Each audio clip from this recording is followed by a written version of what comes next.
코스피가 2,800선을 넘나들면서 서머 랠리에 대한 기대감이 커지고 있습니다. 올해 하반기 코스피 3,000 시대가 열릴 것이란 전망이 쏟아지고 있습니다. 한화그룹이 미국 필라델피아에 있는 필리조선소를 인수했습니다. 국내 기업 가운데 최초로 미국 조선시장에 진출합니다. 중동발 물류 불안 속에 조기 발주가 쏟아지면서 해상 운임이 치솟고 있습니다. 물류 대란이 길어지면서 물가 불안에 대한 우려가 나오고 있습니다. 우주를 향한 인류의 경쟁이 다시 불붙고 있습니다. 경제적 가치에 대한 평가가 달라지면서 지금 우주에서는 인류 역사상 가장 큰 성과들이 나오고 있습니다.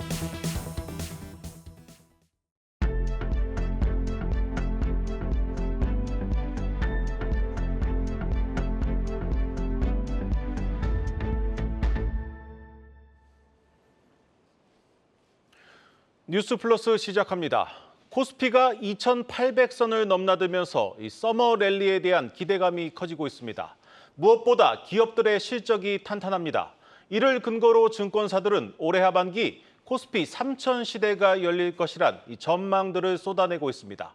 취재 기자와 자세히 분석해 보겠습니다. 증권부 신재근 기자 나왔습니다. 신 기자, 오늘 코스피가 이 조정을 받기는 했지만 이 최근 하반기 코스피 전망치를 높여잡는 이 증권사들이 늘고 있습니다. 이 3,000선 돌파를 점치는 곳들도 많죠? 네, 일단 하반기 코스피 상단을 3,000선 이상으로 제시한 증권사는 모두 8건 정도로 파악이 되고 있습니다. 네. 메리츠 증권과 삼성증권이 코스피 상단을 3,150으로 잡았고요. 또 NH와 대신증권 등도 3,100선으로 내다봤습니다. 증권사들이 3,000 전망을 하는 건 올해 코스피 상장사의 순이익이 역대 최대를 기록할 것으로 예상되기 때문인데요. 금융정보업체 FN가이드의 실적 추정치가 가능한 코스피 상장사의 순이익을 의뢰한 결과 181조 원으로 집계됐습니다. 네. 이는 작년 순이익보다 72%나 높은 수치고요. 또 2021년 기존 최고 기록이었던 175조 원보다 높은 금액입니다. 주목할 부분은 이익 추정치가 계속해서 늘어나고 있다는 점인데요. 네. 3개월 전보다 10조 원 이상 늘었습니다. 이 기간 반도체와 조선, 음식료 업종 순이익 상승폭이 가팔랐고요.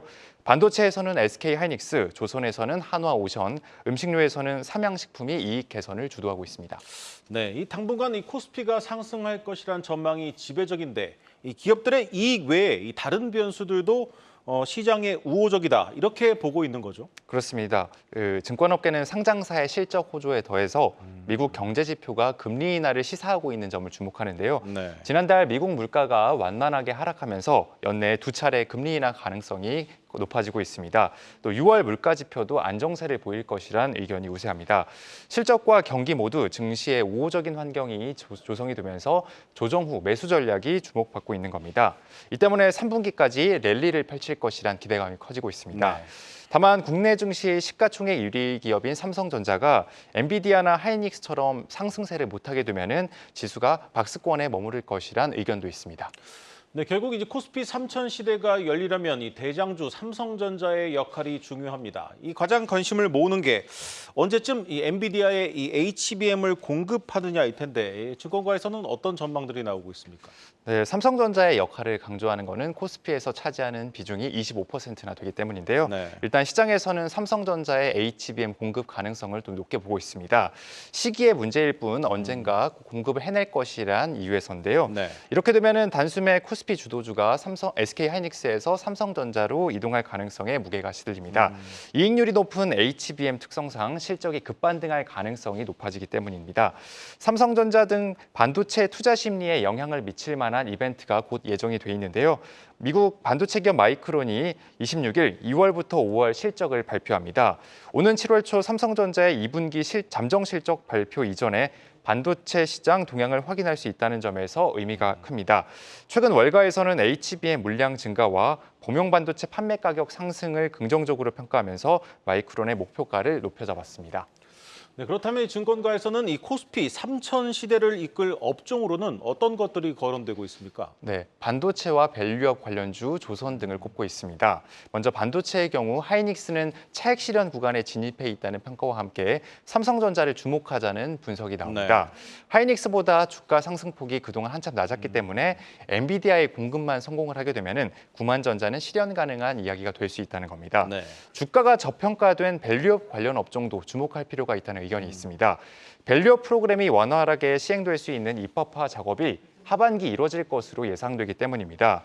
오는 7월 하순 밸류업 세제 개편과 상법 개정에 대한 정부안이 일단 발표될 것으로 보이고요. 네. 또 9월에는 밸류업 지수 출시에 이어서 12월에는 밸류업 ETF도 나올 것으로 시장은 보고 있습니다. 보험과 통신, 화학 업종이 주가가 저평가 상태에 있으면서 밸류업이 가능한 업종으로 꼽힙니다. 조선은 컨테이너선 운임이 강세를 보이면서 올 초 예상하지 못했던 수주 모멘텀이 부각이 되고 있습니다. 네, 잘 들었습니다. 증권부 신재근 기자였습니다.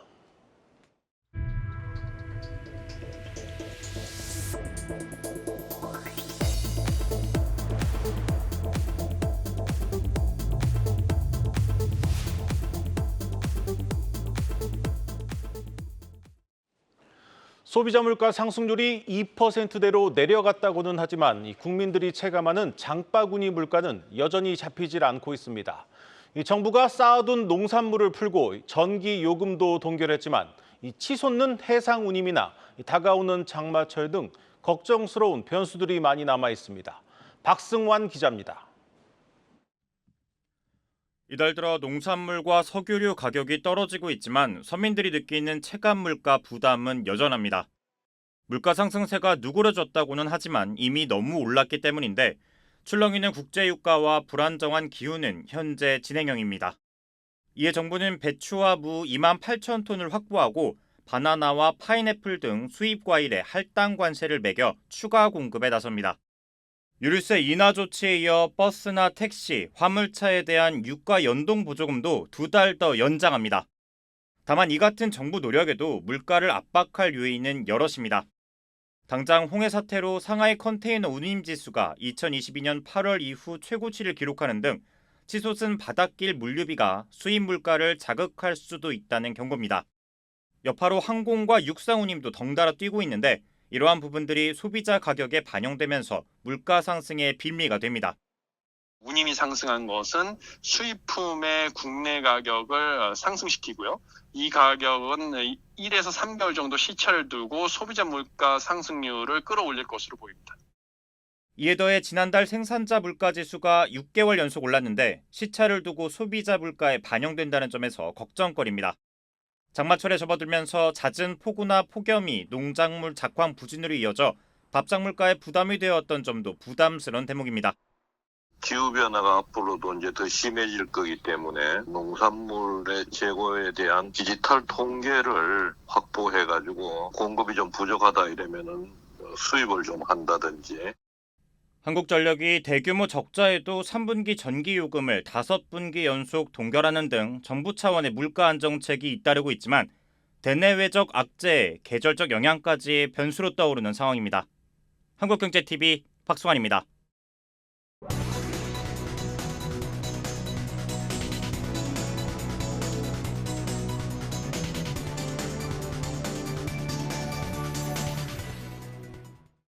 부동산 플러스입니다.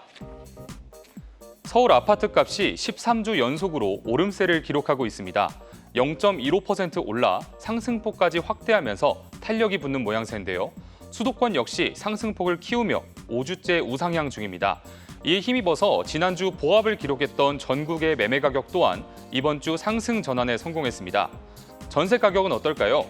전국 아파트 전세값은 지난 2월부터 꾸준히 오르고 있습니다. 20주 동안 상승세를 유지하고 있는 겁니다. 통상 전세 가격 오름세가 강하게 유지되면 전세가율도 같이 올라서 매매 가격을 밀어 올리게 됩니다. 집값이 앞으로 더 오를 수 있다는 가능성이 있는 겁니다. 현재 지방은 4주 연속 하락 중이지만 전문가들은 일자리가 풍부한 광역시가 하반기 중 강보합으로 돌아설 수 있다고 내다봤습니다. 하지만 이 중에서도 우울한 전망이 나오는 곳이 있습니다. 바로 대구입니다. 대구의 아파트 값은 지난해 11월부터 31주째 하락 중입니다. 특히 최근 3주 동안의 낙폭은 전국에서 가장 큽니다. 이번 주만 해도 0.15% 떨어졌는데 다른 광역시들과 비교해봐도 분위기가 심상치 않습니다. 그럼 대구의 아파트 값이 왜 급락하고 있는 걸까요? 우선 미분양이 많은 게 가장 큰 문제입니다. 대구는 전국적으로도 유명한 미분양의 무덤인데요.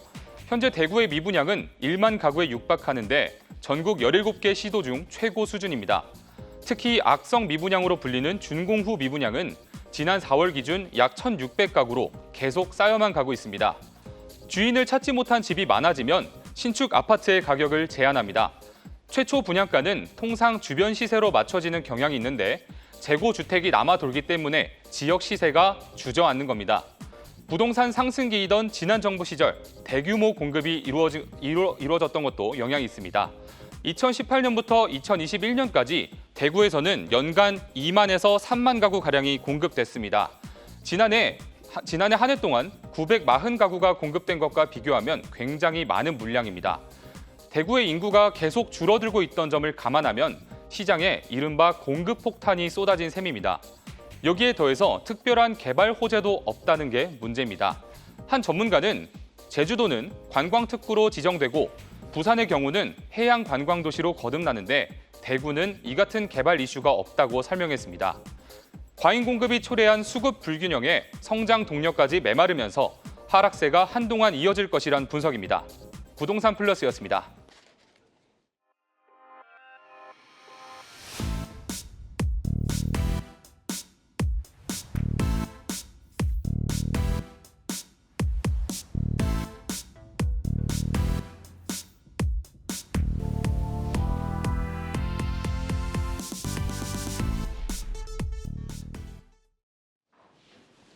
지난 2022년 대우조선해양을 인수하며 조선 사업에 뛰어든 한화그룹이 이번에는 국내 기업 최초로 미국 현지 조선소를 인수했습니다. 이를 통해 미국 방산시장과 상선시장에도 진출하게 됐습니다. 강미선 기자입니다.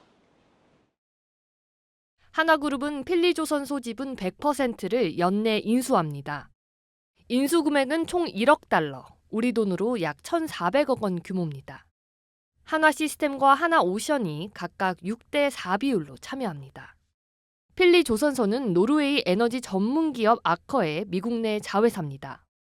현재 미국에서 석유화학 제품 운반선과 컨테이너선의 50%가량을 공급하고 있고 해양 풍력 설치선의 건조 실적도 보유 중입니다. 한화오션 인수 직후부터 미국 사업 진출을 위해서 준비를 했다. 이렇게 보셔도 무방할 것 같습니다. 한화그룹은 필리조선소를 미국 상선과 방산시장 본격 진출을 위한 교두보로 활용할 계획입니다. 미국은 1920년 제정된 존슨법에 따라 자국 내에서 건조된 선박으로만 상품을 운반할 수 있도록 하고 있습니다. 미국이 반도체도 그렇죠. 생산 기지를 좀 만들어주기를 원하는 측면이 있잖아요. 그래서 조선업도 그런 방향으로 가지 않을까 저는 그렇게 보고 있고요. 미국이 우리나라에서 가져갈 수가 없기 때문에 미국 조선업도 업그레이드를 하면 생산 역량을 좀 키울 수 있는 우리나라와 같이 전략적으로 협력할 수 있는 기반이 될 수 있습니다. 특히나 한화그룹은 미군 해군 함정의 유지보수 장비, MRO 사업 수주에 큰 관심을 보여왔습니다. 인수하는 필리조선소 옆에 필라델피아 해군기지가 있다는 점도 눈여겨볼 대목입니다. 한국경제TV 강미선입니다. 미국 스페이스X가 만든 인류 최강의 로켓 스타쉽이 최근 4번째 발사 끝에 지구 귀환에 성공했습니다. 오는 25일에는 중국의 달 착륙선 창어 6호가 세계 최초로 달 뒷면에서 채취한 암석 샘플을 싣고 지구로 돌아오고요. 다음 달엔 유럽 우주국이 만든 신형 발사체 아리안 6호가 첫 발사될 예정입니다. 세계 각국의 이런 우주 탐사 도전들, 과학적 호기심을 자극하지만 지금 내 삶과 관련이 없어 보이는 것도 사실입니다. 그런데 최근에 우리 정부도 본격적인 우주 개발을 선언했죠. 물가 때문에, 금리 때문에 경제가 힘든데 살아서 가기도 힘든 곳에 천문학적인 돈을 쏟는 게 말이 되나 싶기도 합니다. 그래서 오늘은 왜 우리는 우주 개발을 하는가에 대해 알아보겠습니다.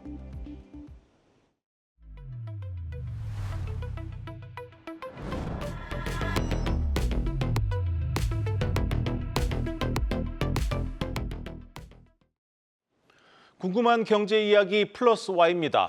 오늘은 지금 우리가 왜 우주에 가야 하는가 그 이유에 대해 얘기해 보겠습니다. 고영욱 기자. 네. 자, 이미 1970년대에 달 착륙에 성공한 미국은 빼더라도 이 중국이나 유럽과도 우리 기술력 차이가 상당합니다. 네. 이 대목에서 과연 우리가 따라갈 수 있는가 이런 궁금증이 드는데 먼저 우리의 기술 경쟁력 어느 정도입니까? 네, 우리나라는 현재 지금 발사체와 인공위성 기술을 동시에 갖고 있는 세계 7번째 국가입니다. 하지만 이제 상위권 국가와 기술 격차가 큽니다. 세계 최고의 이제 우주 기술력을 갖고 있는 곳인 미국과 비교해 볼까요? 지난 2022년 과학기술정보통신부의 평가에 따르면 현재 이제 12개 중점 과학기술 분야에서 가장 격차가 큰 분야가 바로 우주항공 분야입니다. 우리나라 발사체 기술력 수준은 미국의 60%입니다. 기술 격차는 18년입니다. 위성은 56%, 15년 차이고요. 국내 우주 기업들의 세계 시장 점유율도 1%가 채 되지 않습니다. 전체 440여 개 기업들 가운데 100인 미만의 기업이 약 80%를 차지할 정도로 규모도 전반적으로 작습니다. 네, 그렇다고 해서 바로 이 부분인 것 같습니다. 이 엄청난 수준 차이가 있는데 우리가 지금 열심히 한다고 해서 따라잡을 수 있는가 이런 의문이 듭니다. 맞습니다. 우리가 발전을 하면 미국은 더 빠른 속도로 발전을 하기 때문에 사실 격차를 좁히기가 쉽지 않습니다. 발전 속도의 차이는 예산을 보면 고개를 끄덕이게 됩니다. 우리나라 우주항공청의 올해 예산은 약 8천억 원, 미국 나사는 약 34조 원으로 40배가량 차이가 납니다. 하지만 우리나라가 미국보다 40년 늦게 우주 탐사에 뛰어들었다는 점을 고려하면 18년의 기술력 차이는 상당히 좁혀진 결과라고 볼 수 있습니다. 그동안 국내에서 우주항공 개발을 주도해온 한국항공우주연구원의 우주개발 인력은 800명으로 미국 나사 18,000명의 20분의 1 수준입니다. 그럼에도 우리나라는 우주 분야 논문과 특허 영향력이 세계 2위 수준으로 질적으로 뛰어난 성과를 내고 있습니다. 예산을 더 늘리면 추격 속도가 붙을 수 있다는 의미입니다. 네, 그렇다고 해서 미국이나 중국처럼 우리가 우주 예산을 쓸 수도 없는 노릇입니다.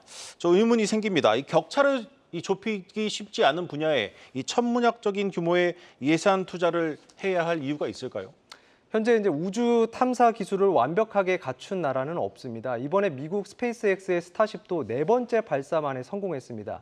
특히 이제 로켓 엔진의 핵심 부품인 연소기와 관련해서는 아직도 과학적인 해석과 계산이 안 되는 부분이 있어서 과학보다는 예술의 영역이라고 부르기도 합니다. 기술력이 1, 2등이 아니라고 해서 의미가 없거나 포기할 문제는 아니라는 얘기입니다. 실제로 지난해 인류 최초로 달 남극에 달 탐사선을 착륙한 곳은 이제 미국도 중국도 아닌 인도였습니다. 1인당 국민 소득이 80달러이던 1960년대부터 꾸준히 우주 개발에 투자를 해온 결실입니다. 이렇게 기술을 쌓아 올린 인도는 다른 나라 위성을 발사해주는 서비스를 해서 지금 현재 매년 수조 원씩 벌어들이고 있기도 합니다. 국내 우주항공업계나 연구기관들 사람들을 만나서 얘기를 하다 보면 공통적으로 하는 얘기가 있습니다. 이제 우리나라도 식탁에 함께 앉았다. 우주로 돈 벌 때가 됐다는 의미입니다. 네, 꼭 1, 2등이 아니더라도 열심히 우주 개발에 나서면 우리도 얻을 수 있는 먹거리가 충분하다 이런 얘기로 들립니다. 하지만 좀 너무 먼 나라 얘기 같기도 합니다. 우리가 우주 개발 경쟁에 뛰어들면서 얻을 수 있는 보다 좀 구체적인 것들은 없습니까? 네, 오늘도 우리 국민 수천만 명이 썼을 내비게이션, 그 GPS를 생각해 볼 수 있습니다. 기존에는 국내에서 오차가 30m까지 났습니다. 외국 위성 합법 시스템을 썼기 때문입니다. 그런데 지난 2022년 국내 맞춤형인 한국형 항공위성 1호가 성공적으로 궤도에 오르면서 이 오차를 1m 이내까지 줄일 수 있게 됐습니다. 앞으로 자율주행 자동차나 도시명 항공 모빌리티 같은 분야에도 도움이 될 것으로 보이고요. 또 우리가 흔히 쓰고 있는 이제 메모리폼 베개라든지 아니면 핸드폰 카메라의 시모스 센서 그리고 전자레인지도 우주 개발을 위해서 만들어진 겁니다. 가장 기대를 모으는 건 에너지 자원입니다. 세계 각국이 달 탐사에 매달리는 이유 중 하나이기도 한데요. 달에는 헬륨-3라는 자원이 있습니다.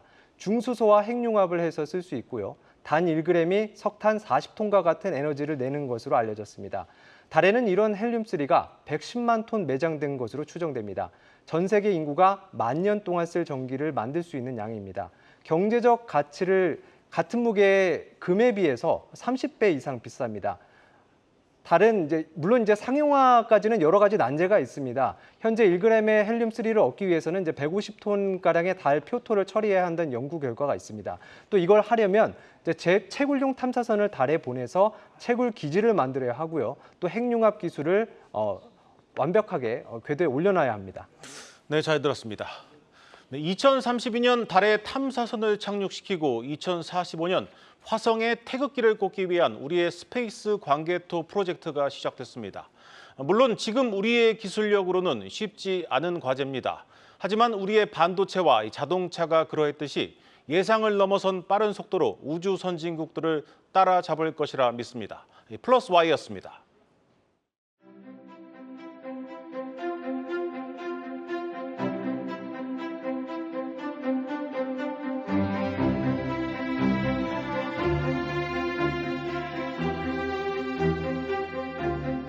약 18년 만에 이제 주거 프리미엄 브랜드 카이브 유보라를 런칭했고요. 상업 시설인 프리미엄 브랜드몰 시간까지 함께 런칭을 해서 최초로 이제 프리미엄 주거 브랜드 및 시간을 같이 조성하여서 이제 타 단지와 이제 차별성을 두었습니다.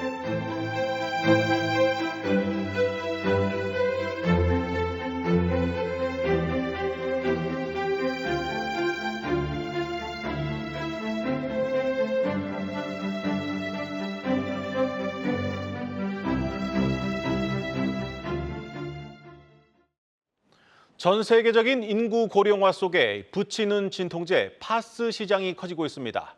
국내 제약사들도 경쟁이 치열한 국내 시장을 벗어나 해외 진출을 노리고 있습니다. 김수진 기자입니다. 최근 표절 시비가 붙었던 제일헬스사이언스와 신신제약의 파스 광고. 국내 파스 시장 성장세가 꺾이는 가운데 업체 경쟁은 심화되면서 갈등으로 비화된 것으로 풀이됩니다. 실제 국내 파스 시장 규모는 지난 2022년 1,558억 원으로 정점을 찍은 뒤 지난해 1,308억 원 수준으로 15%가량 줄었습니다. 상황이 이렇자 제약사들은 해외 시장에서도 활로를 모색하고 있습니다. 신신파스로 잘 알려진 신신제약은 최근 중국 제약사 시노팜과의 계약을 통해 세계 최대 규모의 온라인 쇼핑몰 알리바바에 입점했습니다. 300조 원 중국 시장 공략에 나선 건데 중국뿐 아니라 중앙아시아, 동남아 진출 공략 강화를 통해 수출 비중을 끌어올린다는 계획입니다. 국내 최초로 부치는 관절염 치료제인 케토톱을 보유한 한독도 해외 수출 확대를 꾀하는 중입니다. 말레이시아나 카자흐스탄, 싱가포르 진출에 이어 베트남, 러시아, 알제리 등 지속적인 해외 시장 개척을 통해 글로벌 브랜드 도약을 준비하고 있습니다.